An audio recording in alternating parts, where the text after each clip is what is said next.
लोकसभा चुनाव के लिए तारीखों का ऐलान हो चुका है। इस वक्त पूरे देश की निगाहें उत्तर प्रदेश की जो 80 की 80 सीटें हैं उस पर टिकी हुई हैं और सभी राजनीतिक पार्टियां अपने अपने तैयारियों को अंतिम रूप देने में जुट गई हैं। हमारे साथ बातचीत के लिए समाजवादी पार्टी के कद्दावर नेता और पूर्व सांसद रामकिशोर यादव जी हैं। हम उनसे बातचीत करेंगे। सर, चुनाव का ऐलान हो चुका है। चंदौली की अगर सीट की बात कर लें तो वीरेंद्र सिंह यहाँ से प्रत्याशी हैं। किस तरीके की तैयारी चल रही है? देखिए, अभी तो लोग कार्यालय वालय खोले और मिलजुल रहे हैं। अभी पूरी तरह की जो तैयारी होनी चाहिए वो नहीं कर पा रहे हैं। कुछ तो कारण है कि उनका इस क्षेत्र से लगाव कम रहा, आना जाना कम रहा। अब वो शुरू टिकट मिल गया तो आ जा रहे हैं, तो लोगों में जान पहचान की कमी है। दूसरा ये है कि अभी ये अंतिम चरण का चुनाव है। 1 जून को यहाँ मतदान होंगे, तो अभी तो आज 17 मार्च है, तो 2 महीना से तो ऊपर अभी चुनाव मतदान होने में है। तो ऐसे में अभी कोई बहुत तैयारी नहीं है और मिलने जुलने का जिसको टिकट मिल जाता है तो उसके पीछे 4 लोग खड़े होते हैं, दौड़ धूप तो लगती है। अभी तो मैंने पता किया है तो कुछ कार्यालय वाले खुले हैं। चंदौली की सीट की अगर बात कर लें तो अखिलेश यादव ने वीरेंद्र सिंह को टिकट दिया है, जिसको लेकर के नाराजगी भी साफ तौर पर देखी जा रही है। आप भी कहीं ना कहीं उनके उम्मीदवार होने से आप भी कहीं ना कहीं दुखित नजर आ रहे हैं। लोगों में जो जनाधार है, चंदौली की जो जनता है, वीरेंद्र सिंह को किस तरीके से देखती है? देखिए, यहाँ के लोगों में नाराजगी या उदासीनता इसलिए है कि हम लोग लगातार इस क्षेत्र में रहे हैं। हमारी पहचान भी रही होगी, आप जैसा देखे होंगे, लोग बताते रहे होंगे। तो एक अगर कोई आदमी 9 साल से लगातार आ रहा है, जा रहा है, एमएलए का टिकट नहीं कह के मिला, लोकसभा का 19 पे आपने नहीं दिया, तो लोगों को बड़ी आशा है हमसे, उम्मीद थी कि सांसद जी रहते हैं तो हम लोगों के लिए लड़ते हैं, संघर्ष करते हैं। आपने देखा होगा लोकसभा में चंदौली की आवाज गूंजती रही 2009 से 14 के बीच में। हम टॉप 10 10 सांसदों में से 9वें 8वें नंबर पर थे। चंदौली की हर समस्या को लोकसभा में उठाने का काम करते रहे। तो ऐसे बहुत से काम हुए। हम जब 9 में रहे एमपी, उसके पहले जब हमारी सरकार थी, माननीय नेताजी मुख्यमंत्री थे, माननीय अखिलेश जी मुख्यमंत्री थे, तो इस जनपद में बहुत काम हमारे प्रस्ताव पर, हमारे कहने पर हुआ। इससे जनता में उम्मीद हमको लेकर ज्यादा है, इसलिए थोड़ी नाराजगी उदासीनता है। लेकिन अगर बात किया जाए तो आपका जो है समाजवादी पार्टी में पुराना रिश्ता रहा है। मुलायम सिंह के समय से जो है आप संघर्षों के साथ ही रहे हैं। अखिलेश यादव को चंदौली से कैंडिडेट नहीं दिखा, बाहर से बुलाना पड़ा। इसको लेकर के बातचीत हुई है? देखिए, वो तो उनका निर्णय है। अब वो बाहर के हों या भीतर के हों, इस पर तो हम टिप्पणी नहीं करेंगे। लेकिन आपने कहा कि आप समाजवादी परिवार के जुड़े हैं। हम 1992 में जब स्वर्गीय आदरणीय कांशीराम जी चुनाव लड़ रहे थे लोकसभा का और नेताजी उपचुनाव लड़ रहे थे, तो उनकी पोलिंग पर मैंने एजेंटी किया। छिमारा पोलिंग थी, जहां आम चुनाव में 2 लोगों की हत्या हो गई और उन्हें वहीं के गोबरौला में, गोईठा में फूंक दिया गया था। उस पोलिंग पर मैंने एजेंटी किया था और नेताजी को जब पता चला कि राम किशुन को वहां के बाबू दर्शन सिंह का भांजा, बहन का लड़का पप्पू यादव ने गोली मारने को कहा, तो नेताजी ने बहुत डांटा और वो पोलिंग छोड़ के भाग गए। तो हम लोग तो उस जमाने से 92 से 91 से और पहले से नेताजी जब कोऑपरेटिव मंत्री थे तब से जुड़े हैं। अब कोऑपरेटिव मंत्री तो 1977 में हुए, 74 में नेताजी के साथ हम लोग रहे, बीकेटी में रहे, हमारे पिताजी 74 में एमएलए रहे। तो ऐसा नहीं, वो पारिवारिक संबंध था, आज भी है और रहेगा। लेकिन अब उनका निर्णय है राष्ट्रीय अध्यक्ष जी का, वो क्या समझ रहे हैं क्या नहीं समझ रहे हैं, बेहतर जानते हैं। उनको देश चलाना है, उनको प्रदेश चलाना है, उनको राजनीति करनी है, तो सबको ले दे के करना हो।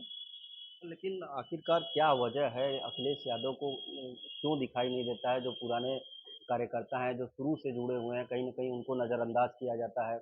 जब से, क्योंकि सवाल इस बात का है कि जब से अखिलेश यादव के हाथ में समाजवादी पार्टी की कमान हाथ में आई है, तब से लगातार देखा जा रहा है कहीं न कहीं समाजवादी पार्टी तो जो हर चुनाव है उसमें कहीं न कहीं पीछे होती जा रही है। नहीं देखिए, पीछे नहीं हो रही है, आबादी बढ़ी है, ट्रेड बदले हैं, स्लोगन बदले हैं।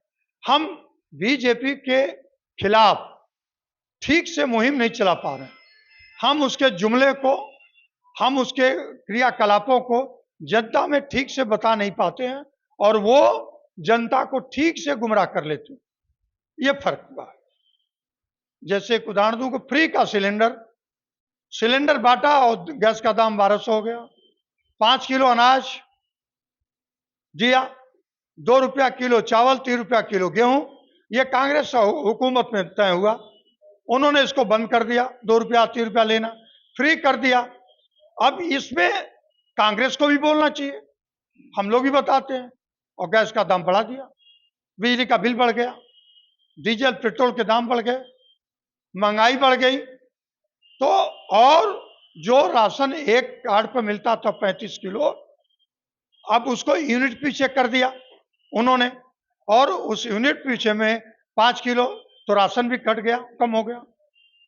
तो उसका भरपाई कहीं ना कहीं कर ले रहे हैं। और जनता को फ्री का राशन मिलता है तो गरीब तबके के लोग भूल जाते हैं। अब वीरेंद्र सिंह को लेकर के आपने कहा है कि धनबल, कहीं ऐसा तो नहीं ना है कि समाजवादी पार्टी में भी जो है अब धनबल चलने लगा है, जिसके पास पैसा है टिकट किसी को अब नहीं तक मिला। तो समाजवादी पार्टी हमें पैसा दे करके चुनाव लड़ाती रही, इसलिए मैं मानने को तैयार नहीं। अभी आपने कहा है जिस तरीके से नहीं, धनबल की जरूरत पड़ रही है चुनाव में। चुनाव में अब धनबल की जरूरत पड़ रही है। लोग पैसे बांटते हैं, हाथ में स्याही लगा देते हैं, वोटे नहीं पड़ने पाता है, दमगई करते हैं, कमजोर प्रत्याशी की दरकिनार हो जाता है। तो इसलिए पैसे की भी जरूरत, रुपए की भी जरूरत, मसल पावर की भी जरूरत। चंदौली की सीट को लेकर के आपने अखिलेश यादव से बातचीत नहीं की? जो चंदौली की जनता है, जो उनकी भावनाएं हैं, क्या अखिलेश यादव तक नहीं पहुंच पाई जो जनता वो भावनाएं आप लोग भी पहुंचाइए, और चंदौली की जनता की भावनाएं अगर आप मीडिया के माध्यम से लोग आपको बताएं तो मैं चंदौली की जनता का हृदय से बहुत धन्यवाद, आभार व्यक्त करता हूं, उसको कोट कोट प्रणाम करता हूं कि आप मेरे जैसे आदमी को, उसके प्रति जो संवेदनशील है, उसके प्रति जो हमदर्दी है, उसके लिए चंदौली की जनता का मैं लाख लाख शुक्रिया अदा करता अब वीरेंद्र सिंह की अगर बात कर लें तो इस चुनाव में वीरेंद्र सिंह को आप कहाँ देखते हैं लोकसभा चुनाव में हूं। वे चंदौली? अभी तो सपा बसपा की लड़ाई है, बीच में कहाँ कोई है। पूरे प्रदेश में तो भाजपा और सपा, अभी तो तीसरे की लड़ाई का कोई रास्ता नहीं बना। अब तीसरा क्या करेगा तो उसके बाद तय होंगे। अभी तो 2 ही कैंडिडेट मांझ रहे हैं, एक फर्स्ट हो जाएगा, एक सेकंड हो जाएगा।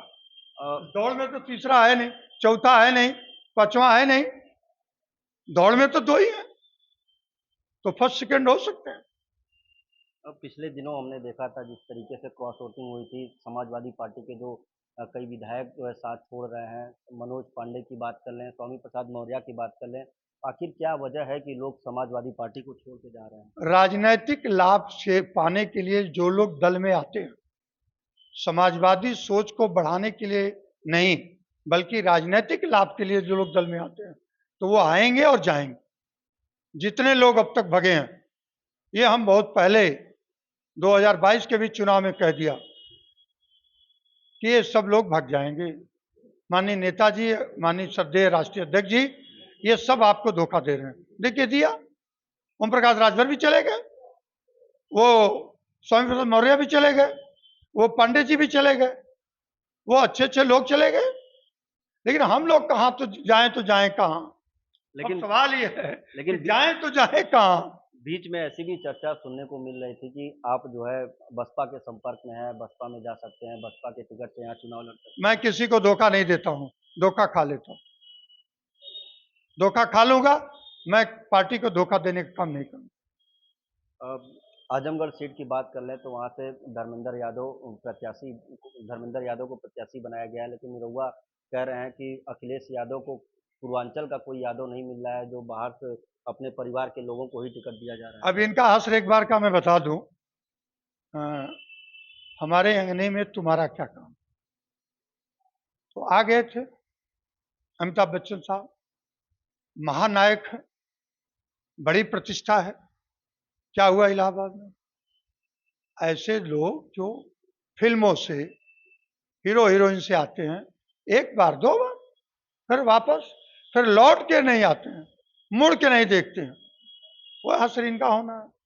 हो गया एक बार गुड्डू जमाली की वजह से, अब इनको वहां मुश्किल है, चल फिरना मुश्किल हो जाएगा।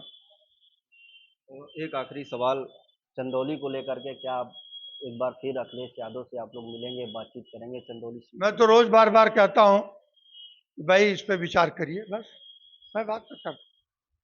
लोगों को करना चाहिए। उन्होंने एक सीट कल बदला तो मीडिया रहना चाहिए, हमें ना दें, हमें कोई तकलीफ नहीं है। किसी को लड़ाए मजबूत लड़े जो बीजेपी को हरा दे, बस। उम्मीद है अभी कि बदलाव हो सकता है? भाई आशा पर तो सब टिका है, दुनिया टिकी है, तो मैं क्यों? देखिए पार्टी कार्यालय में बैठा हूं। अब पार्टी के लोग जरूर, जो पदाधिकारी हैं, जो यहाँ के विधायक हैं, वो हमारे कार्यक्रम में लोगों को मना कर रहे हैं कि उसमें मत जाइए आप लोग। तो ये राष्ट्रीय अध्यक्ष जी समझे, ये जरूर उनसे कहेंगे। शुक्रिया हमसे बातचीत के लिए। तो ये थे हमारे साथ बातचीत के लिए समाजवादी पार्टी के वरिष्ठ नेता रामकिशोर यादव जी, जिन्होंने तमाम मुद्दों पर बेबाकी से अपनी बातों को रखा।